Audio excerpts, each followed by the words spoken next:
आप सभी को नवरात्रि की हार्दिक शुभकामनाएं।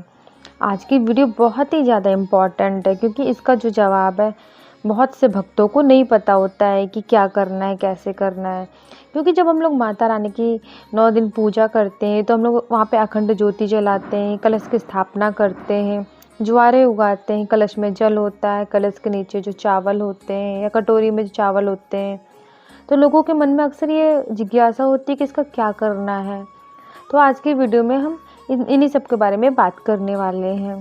तो वीडियो को पूरा देखिएगा। वीडियो पसंद आएगी तो इसे शेयर करिएगा, लाइक करिएगा, मेरे चैनल को सब्सक्राइब करिएगा।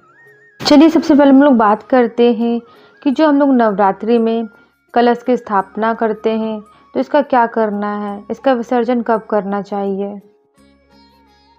नवरात्रि के दौरान जब पूरे 9 दिनों की पूजा का समापन हो जाता है तब आपको 9वें दिन यानी कि रामनवमी के दिन कलश को पूजा स्थल से हटाना चाहिए या फिर उसका विसर्जन करना चाहिए। कलश विसर्जन नवमी तिथि में कन्या पूजन के बाद करना चाहिए। कन्या पूजन होने के बाद आप कलश को विसर्जित कर सकते हैं। आप 10वीं तिथि को भी कलश का विसर्जन कर सकते हैं। जब भी आप कलश को माता की चौकी के पास से उठाइए तो सबसे पहले इसमें से नारियल को और लाल कपड़े को अलग करके रख दीजिएगा।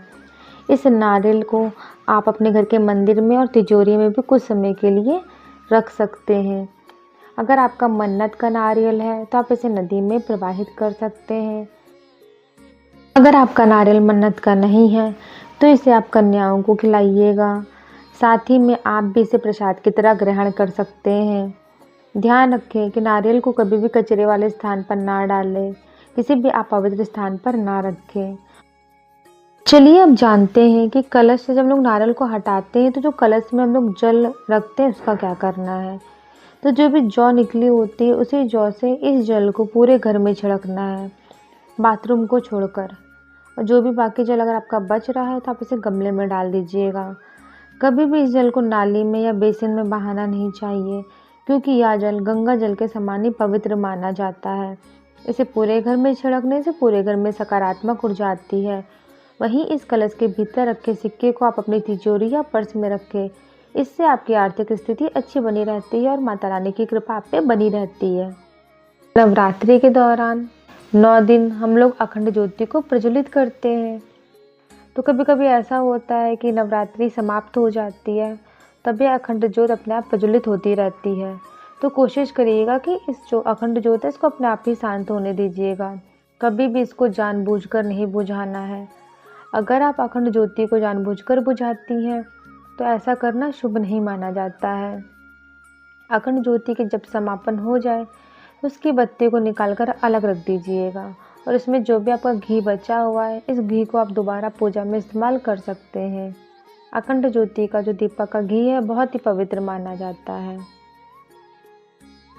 चलिए अब जानते हैं कि नवरात्रि में जो कलश के पास उगे ज्वारे हैं उन्हें क्या करना है।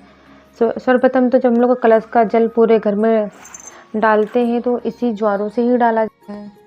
जब हम लोग कलश का विसर्जन कर देते हैं तो कलश के पास उगे जो ज्वारे हैं उनको एक बर्तन में निकाल कर रख लीजिएगा। इसे आप किसी गमले में विसर्जित कर दीजिए। इनमें से कुछ ज्वारे निकाल कर आप अपनी तिजोरी या पैसे के स्थान पर रख दीजिएगा। इससे आपके घर में कभी भी धन की कमी नहीं आएगी। नवरात्रि में जब भी हम कलश की स्थापना करते हैं तो कलश के नीचे अक्षत को रखना बहुत ही ज़रूरी माना जाता है। कलश विसर्जन के बाद इसके नीचे जो रखे हुए अक्षत हैं उनको पूरे घर में छिड़कना चाहिए।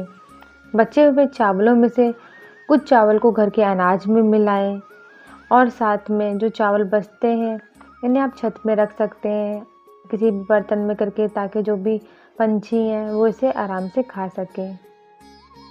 नवरात्रि में कलश विसर्जन करने के कुछ नियम हैं। इन नियमों को जानना बहुत ही आवश्यक है।